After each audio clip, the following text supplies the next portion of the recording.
We are beginning a brand new series called Heart Smart. If you recall, we ended last week with a series walking all the way through Luke's gospel. It was like 15 weeks. That's the first time we've done that before, anything that was that extensive. And we may do some more of that in the future, but it started on Christmas Eve and ended last week. But 2 weeks ago was Easter. And on Easter, it's always a wonderful opportunity to be reminded of the sacrifice that Jesus made for us and to remind people that, hey, this is something that can happen for you.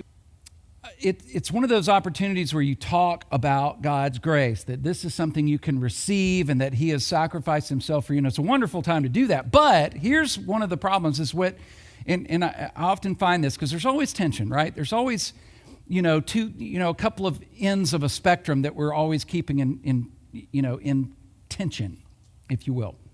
And that goes really with anything.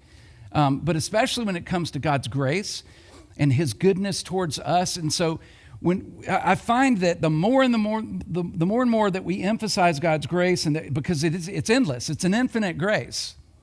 And you can't outpace God's grace. You can't outrun it. You can't outdo it. And so, but when we overemphasize that without, keeping the rest in tension, the Christian life and who we are and who we're becoming, we tend to lose sight sometimes, or at least for some of us as we're growing as Christians, at some point in your life, you'll begin to wonder, well, then what's all the rest about? Like if it's all about God's grace and that I couldn't outrun it and this doesn't matter how much sin there really is, that there's always God's grace to cover that, then at some point you kind of wonder, so how does living the Christian life tie into this? What does it mean? And we always think of it in terms of being good. What's the being good part for? Because I can't be good enough to earn God's grace. And so, what do I do with that? And of course, the Apostle Paul, he knew that this would be a tension, that this was a source of question for a lot of us. And we wonder, it's like, well, God is so good to me, and my goodness does, it pales in comparison, then what does my goodness have to do with anything? And so we kind of wonder, and Paul is building this tension throughout the book of Romans, and he talks a lot about God's grace.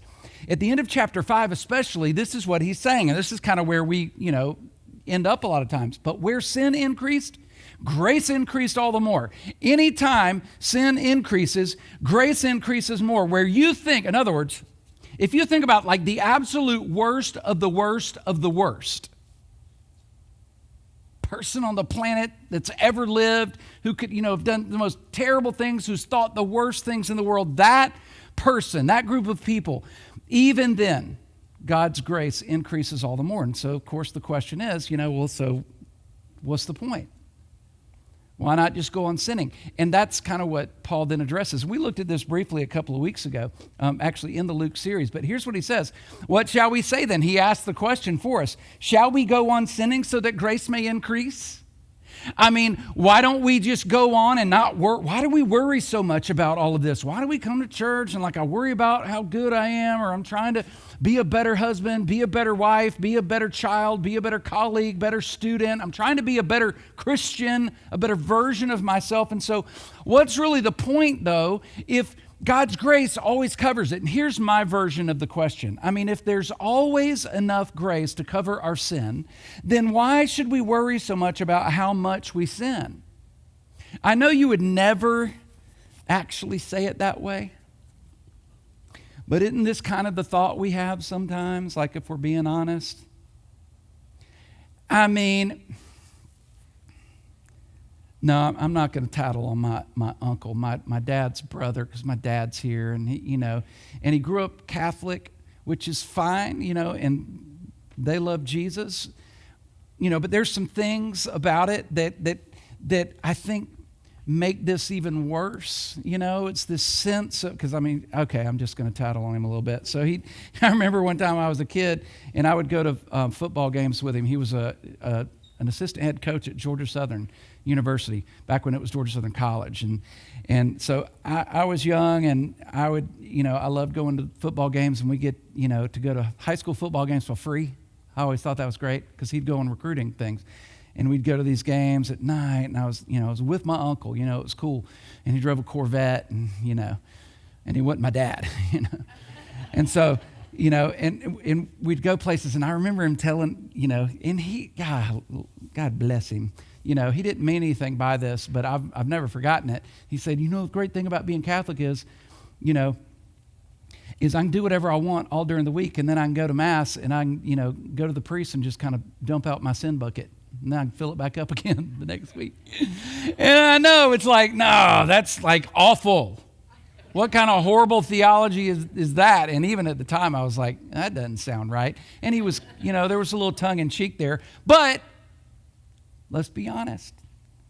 This is kind of how we want to operate sometimes. It sounds pretty good. And yet, here is Paul's response. By no means. We are those who have died to sin. How can we live in it any longer? He's making a case here. He's saying, no. You've already died to that. Like it's not, for those who have received God's infinite grace, it's actually not even a question, is it? Because you've died. There's a death that has taken place. A death. So you can't just keep living. If you've really made that decision, then this isn't a question. Just as Christ was raised from the dead through the glory of the Father, we too may live a new life. We've died to something. We're now living to something more. And so in the same way, consider yourselves dead to sin. Remember, we talked about this a few weeks ago. Consider yourself dead to sin, but alive to God in Christ Jesus. In other words, no, it's not, that you can out-sin God's grace. We get that. But because you have died to sin by receiving that grace, it's not even a choice that you would decide to live in it, or it shouldn't be a consideration where you intend. Now, we still have that sin nature living within us. And so we have that spirit, flesh battle happening all the time. And so it's like, because we know this is true. And then the obvious next question to me is kind of where I was going. The obvious next question is, then why is it so hard to be good? Like, if we've died to sin and now we're alive to God and we can live a new life, and I'm supposed to consider that and count it that way and assume that about myself, well, then why is it so hard to be good? And of course, what do we mean by good? When we're thinking about goodness, we're really talking about our behavior and our words. Like our actions, the things that people see, our words, the things that people hear. And that's what we're thinking about. And so when we're, if we want to qualify our goodness, it's like, do I kind of measure up? We measure that by our behavior and our words. Isn't that true? The problem is that as we grow, we get better at filtering the words and the behaviors that lead to negative consequences. And this is something I'll just, got another story, and this time I'm tattling on my dad. So I'm really glad you're here today. This is something we all learn early on, that if we manage our behaviors and our words, we can avoid negative consequences. That we can keep a job. We can maintain and manage relationships. We can maintain a certain status, a certain reputation, if we are careful about what we say and what we do. Like we even, get in a fraternity or sorority, and it's like, these are the rules. This is how we behave. This is how we act. And if you don't, then you're out. And so we monitor, we filter our behavior and our words based on that, and it's like, I don't want to get kicked out. And so let me be real careful. It might not be who we really are, but we don't care. It's like, I can safely avoid negative consequences if I do this. And so I remember one time, this is learned behavior. And nobody really has to teach us this, but I remember when I was a kid, and I think I've maybe told this story before, but I grew up in an incredible Christian home, and they were figuring things out with kids just like the rest of us. You're kind of learning as you go, and the handbooks just aren't that helpful. And so, I remember we had rules and we had things. There were just some that were spoken, others that weren't spoken, some that you just kind of learned along the way. And I remember one time when I was young, and I kind of knew it, like I knew it, because I got scared when I did it, but I did it anyway. And one of the rules was like, you just don't talk back, like, right? And however you want to phrase that, like you just don't smart off, whatever you call it. And I can be a bit of a smart butt. Like, I'm just being honest. But man, you definitely don't do that with your mom. And I was in the kitchen and I must have smarted off, I'm sure I did. And but then immediately fear just like overwhelmed me because my dad heard me. And I knew that negative consequences were soon on the horizon. And so I did what any good kid would do, and I ran. I ran, and he ran as the belt was coming off, if you know what I'm talking about. Okay, I know. I lived in that day, okay? That was my generation. And we lived in a, old-style farmhouse, or not, like a ranch-style house, and and it had like a living room and a dining room, and then you turned the corner, and then there was a den and a kitchen, and then it would circle back into the living room and the dining room. You remember those days. Like that was what our house looked like. And so I could run in circles. And then I realized a couple of laps in that, like, he wasn't just going to keep circling. I was going to have to end up somewhere. And so I ended up down the hallway and then burst into my bedroom, and I had a bunk bed at the time, and I tried to jump up on the bunk bed, and it just, all of a sudden I realized, like, I got nowhere else to go. And that's about the time he caught up with me with his belt, and it was the back end of his belt accidentally. And so that buckle, caught me right on the cheek, on my booty cheek. And it left an impression, but not just a physical impression. Here's what happened. I modified my behavior, and I didn't do that anymore. That's what kids do. You learn to do that. And it was like I didn't do that anymore in order to avoid negative consequences. It wasn't necessarily because I just wanted to show the utmost respect for my mother, even though I did want to do that. But if there was a time when it was like, ooh, it was about to pop through, my filter that I had created, my modified behavior, and it was about, ooh, I'm about to say it, but then I would consider those consequences like, no, I'm not going to do that. Well, guess what? We all do that.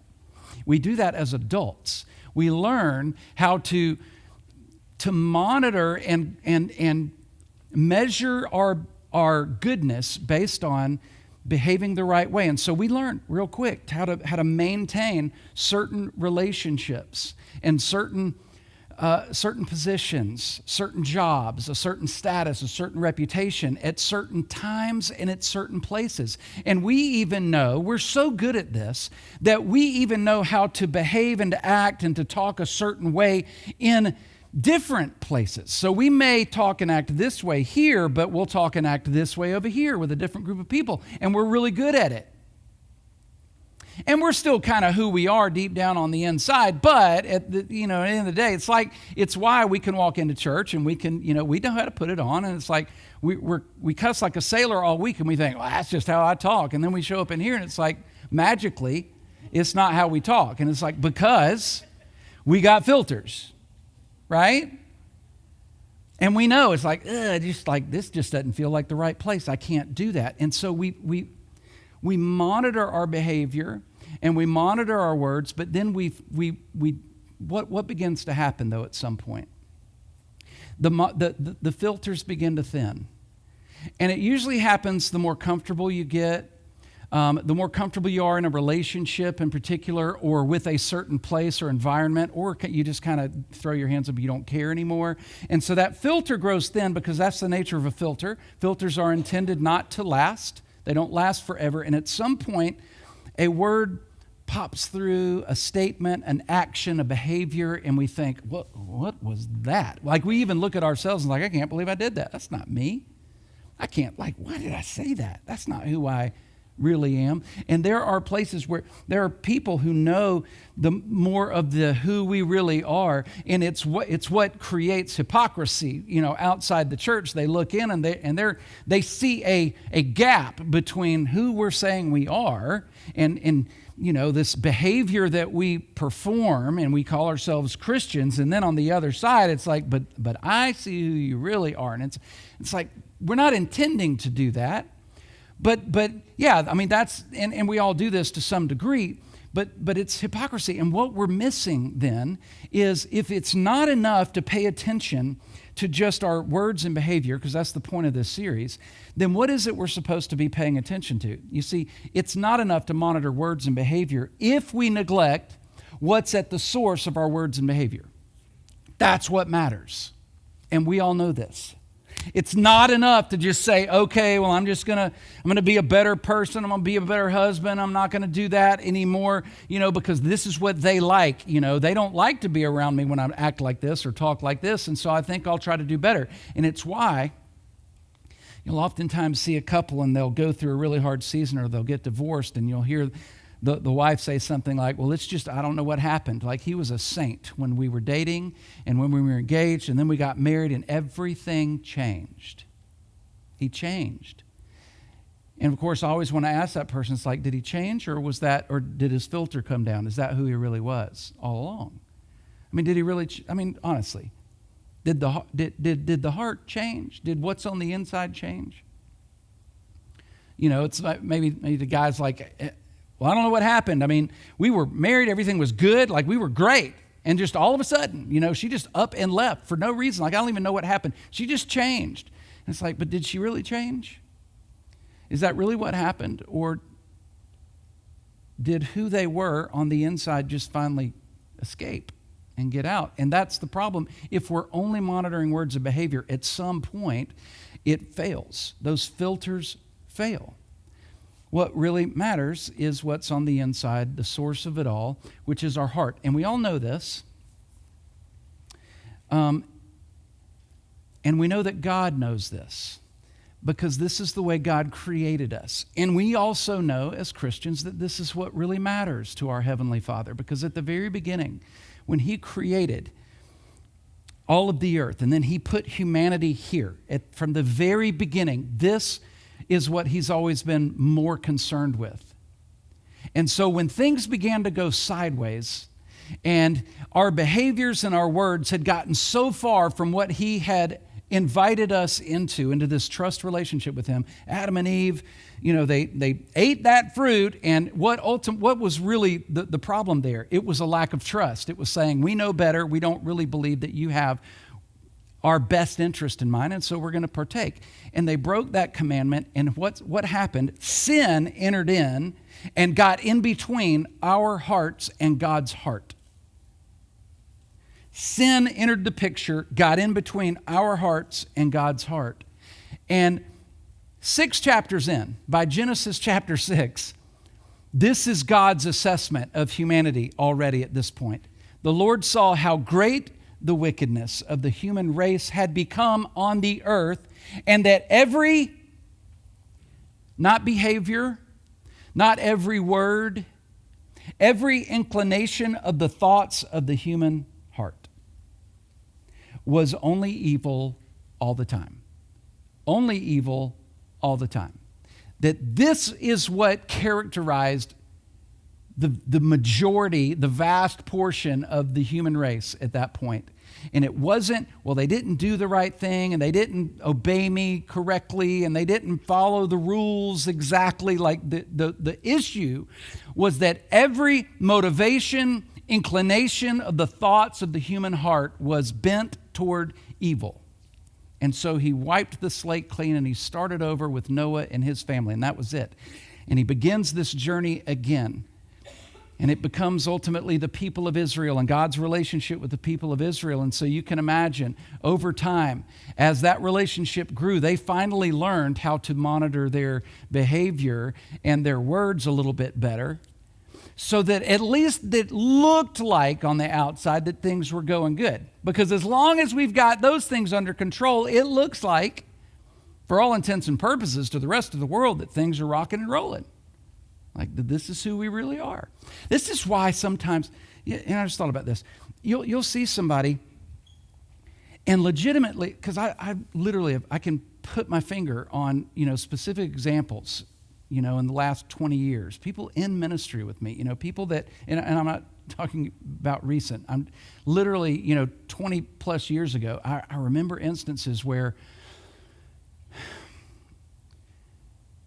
things kind of fell apart relationally in their marriage, and then they separated and kind of went their separate ways. And I mean, they, as far as I was concerned, they loved Jesus and they, ministry and da-da-da. And then, things happened. They got divorced. And I'm telling you, it was like a switch flipped.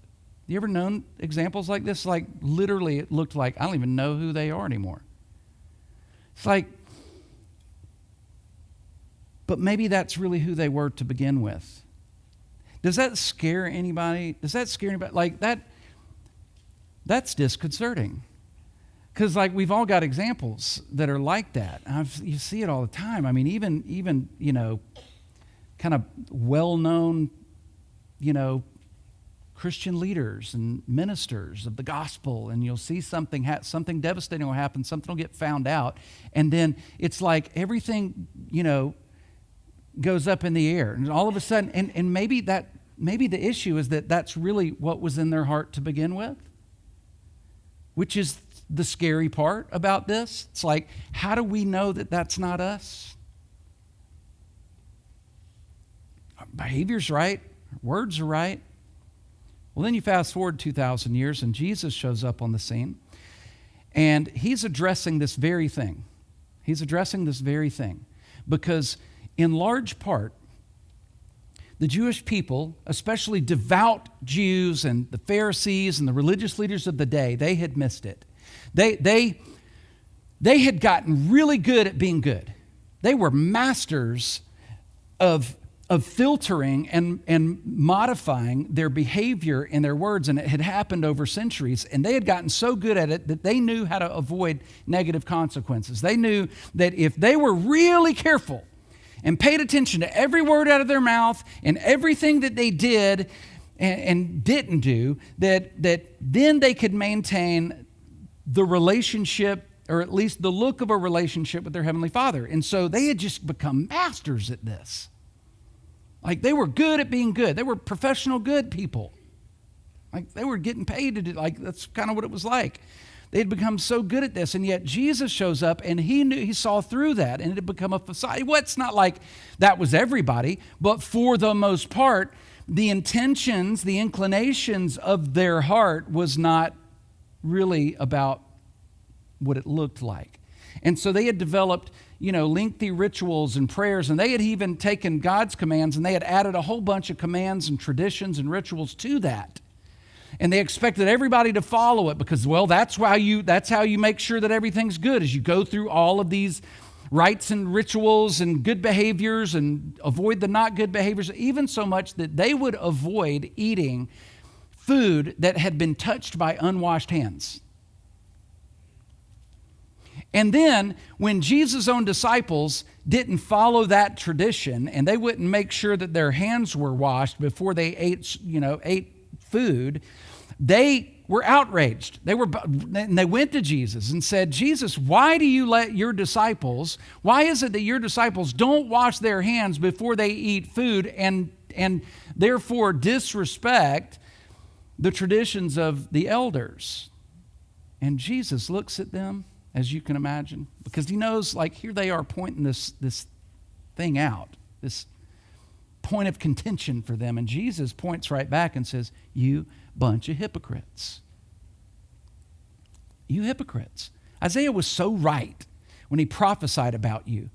These people honor me with their lips, but their hearts are far from me. It looks great. And they seem to kind of like have the goodness meter kind of like tipping the scale. Like they are as good as it gets when it comes to humanity. They're top notch. But their hearts are far from me. Yikes. They worship me in vain. Their teachings are merely human rules. They worship me in vain. Does that scare anybody? Like, how do we know? And we're so bad. We are so bad at being honest with ourselves. All of us. Like, we're so bad at looking in the mirror and going, I can see through myself right there.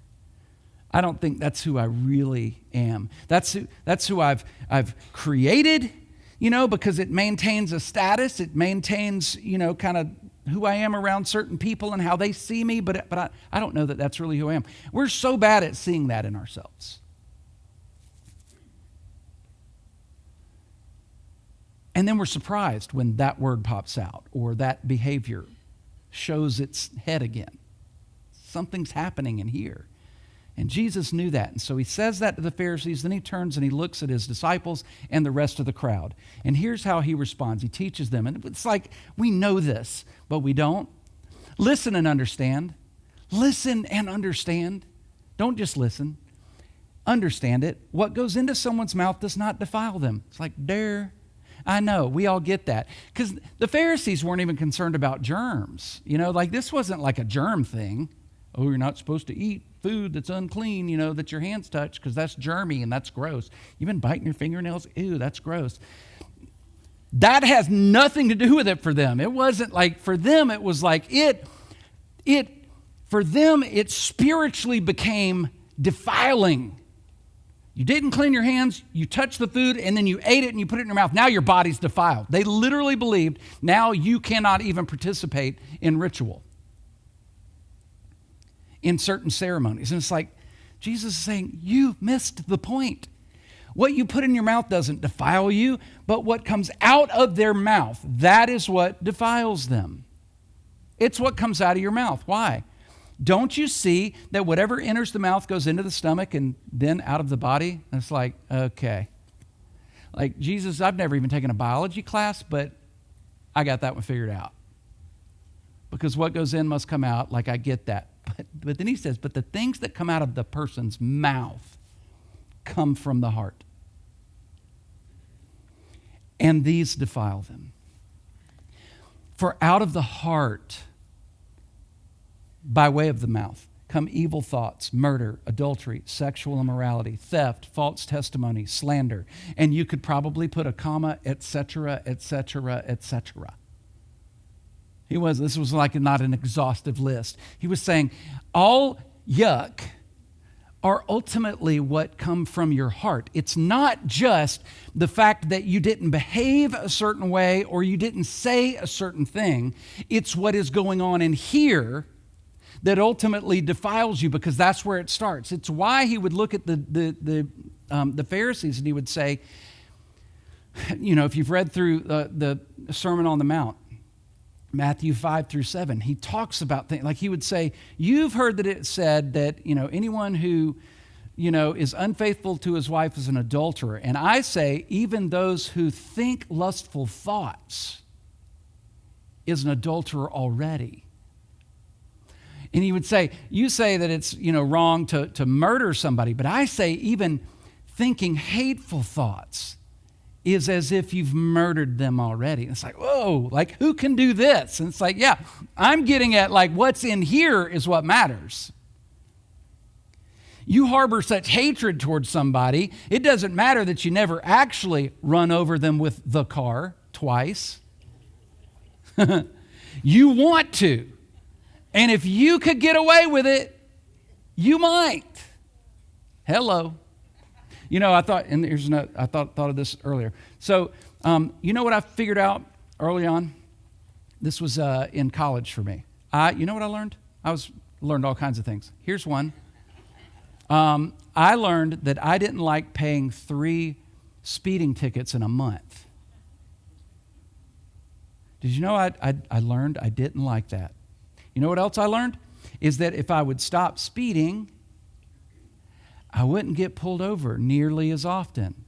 And since then, guess what? I've not had a speeding ticket. Wow, that's a miracle. No, I just modified my behavior. Oh, you're such a good rule follower. Oh, thank you so much, Pastor Tripp. Guess what?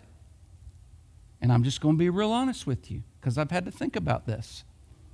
If I knew that I would get away with it, I don't care what the speed limit rule is, I would speed. Has nothing to do with the righteousness of my heart when it comes to driving down the road. I hate stress, and so I don't like every time I see a cop, I got to slam on brakes. I drive stress-free.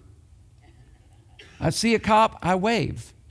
It doesn't bother me. The rest of y'all are like, oh God, hey, there's a cop. Got to flash lights. Oh, somebody just flashed their lights at me. I guess I better. No, I'm like, I'm not flashing my lights at you. You can get pulled over, sucker, because I go the speed limit. But I've learned about myself, if I could, I would. If I knew I wouldn't get caught, baby, I would do it. And so, what does that say about my heart? What's really in my heart? That's hypocrisy, isn't it?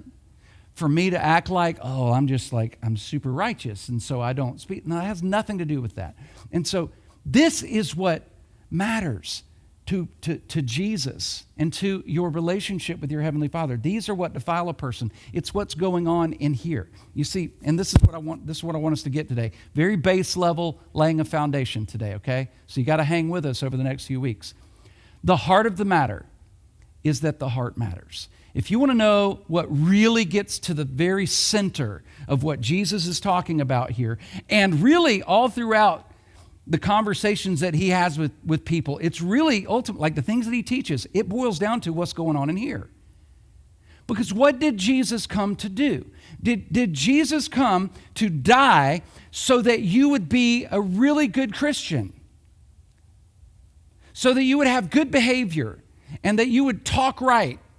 That you would know how to sit in a pew and to be quiet and to take notes and to look studious and all of those things. Is that why he came? Or did he come for your heart? He came for this. Because this is where the chasm is. This is where the gap exists between us and our Heavenly Father. It's what's going on in here. This is why you see churches fall apart all the time. Because you'll see, that there's division and there's, some kind of, issue that gets brought up or, and all of a sudden people become, it's like they rear their ugly heads. They become who they really are. And it's like, wait a minute, that's all you care about?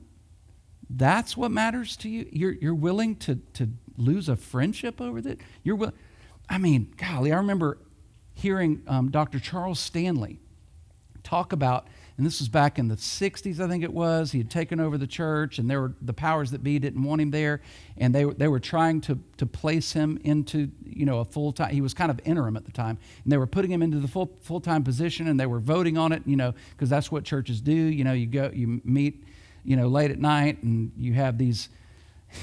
I can almost imagine, a seedy location with, cigar, it wasn't like that at all, but that's almost what it feels like, because he ended up getting punched by one of the head elders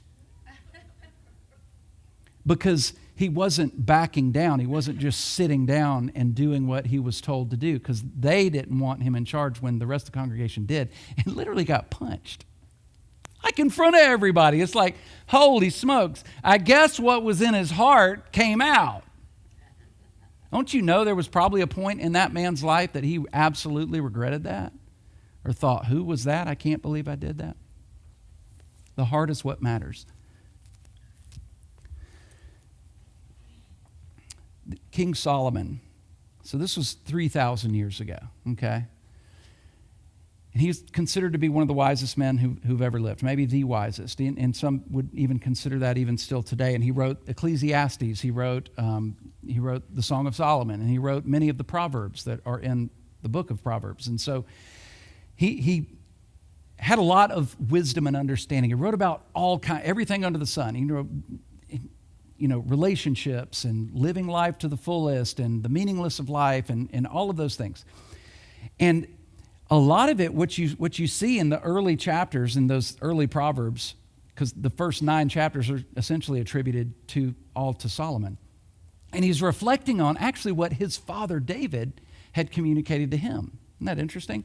And so as he's writing, especially in chapter 4, this is what we see, is that it's like he's saying what my dad taught me, and so I'm wanting you to hear this. And so he's talking as if, hey, here's what David taught me, and listen to how important this is. Listen to the urgency that my father David had, and I'm wanting to communicate that to you. My son, pay attention to what I say. Have you ever felt that way with your kid? My son, I love you, son. Listen to me, son. Please pay attention to what I say. Please turn your ear to my words. Do not let them out of your sight. Keep them in your mind. No, keep them in your heart. Well, what does that mean? It's your mind, isn't it? Your mind is what's remembering. Well, yeah, we get that. What do we really mean? We mean what matters more than anything is the heart. What does the heart represent? Who you really are. It is who you are. It's not your behavior. It's not what other people see. It's not what other people hear or what people think about you. It is your heart. That is a reflection of who you are. And so let these things sink in. Remember them, store them away, treasure them in your heart. Don't just memorize it, because then it's just a rule. Put it in your heart. For they, the words that I'm about to speak to you, are life to those who find them, health to one's whole body. Well, how is that? So what's he even talking about here? The very next thing he says, above all else, guard your heart.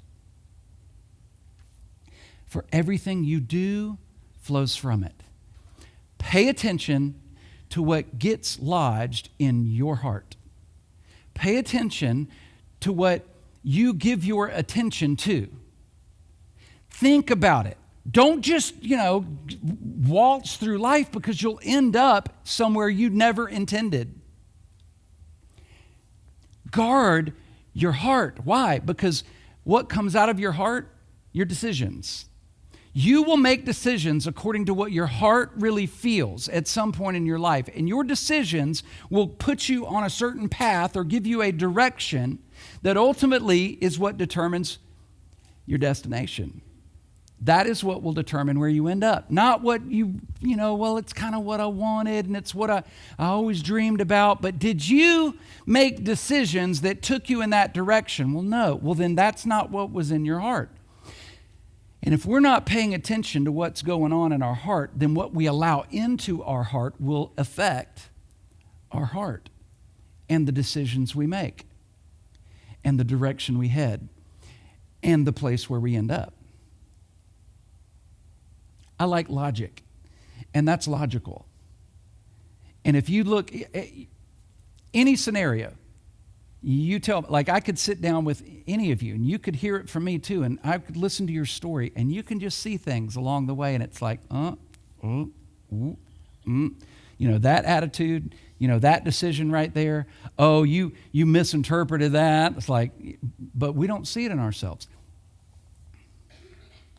It is not enough to just filter our words and our behavior. We have to learn to monitor our heart. That's what this series is about. Over the next 4 weeks, I want to give you 4 specifics that are, generally speaking, invisible to you and me. Things that we're really good at covering up because we're so good at monitoring behavior and words. Just things we don't mean to, but we look in the mirror and, man, we just don't see this stuff. This takes really, really difficult introspection to see this stuff in ourselves. Sometimes we have to see it in somebody else before we even see it in ourselves. Those are the things we're going to be talking about the next few weeks. But I want to give us a very general question to operate off of today. Okay? We're going to be more specific over the coming weeks, so don't lose me. I know this is very broad. This is very kind of, what does that even mean? But this is the one I want you to hang on to for today, and then this will be kind of the underlying theme for the series. How is your heart? I'm not going to add anything to that today. I just want you to consider asking yourself, not just once, but maybe daily, how is your heart really? Not how's your behavior, how are your words, how you doing? Because if you want to learn to be a better husband in the way that you love or act or, with all of that, it's not enough to just try to monitor and manage anger and being upset all the time. What's at the root of the issue? What's at the source? What's happening what's going on in here that is spilling over into those relationships? Those are the kind of things I want us to consider over the next few weeks. But generally speaking, if we could just start here and learn to ask ourselves honestly the question, how is my heart? Matter of fact, this is something that I've kind of not secretly, but I've kind of in a roundabout way with my children over the course of their lives when I tuck them in at night. This is the question that I'm asking them. Because even at an early age, I don't want to just say, are you being a good little boy and girl? This isn't Santa Claus. This isn't about, trying to be a good little boy and girl throughout the year to avoid coal in our stockings and to get presents. It's funny, but that's sort of how we act when it comes to our lives. But when we get to the root, to the source, then we should learn to ask ourselves, if we want to do that, then we should learn to ask ourselves, how is my heart? How is my heart? What's going on in here? Is there anything in me that has taken root? Am I allowing certain things into my mind that filter their way into my heart, that I'm paying more attention to, that's beginning to steer me in a different direction? Because what we pay attention to is often what gets lodged in our heart, and that impacts our decisions, which impacts our direction, which impacts where we end up. Would you bow your heads, close your eyes with me? I just want to invite you to think about that for just a second as we close today. Just inside your mind, just ask yourself the question, how is your heart? How is your heart? How is your heart? And then I just want you to ask yourself the question, does God have my heart? Does God have my heart? He created it. He put it in me. Is there anything that's distracting me from that? And I want to think about it. We're not going to be able to put our finger on that. Probably will never happen all at once, and it probably won't happen without the help of other people in our lives. But just to think about that, how is my heart? And is there anything that has gotten lodged in my heart, that has gotten in between me and my relationship with God? And I just want to invite you, right where you are, would you just pray this? Just, Heavenly Father, I want you to have my heart. That is what it means to live for you, is to give you my heart and to let you lead. But I know there's probably some things that have gotten stuck there that don't need to be there, and I don't want that to be the case. So I'm just asking over the next few weeks that you would reveal these things to me. Give me the wisdom to know what those things are and the courage to do something about it. I offer you my life. It's in Jesus' name I pray. Amen.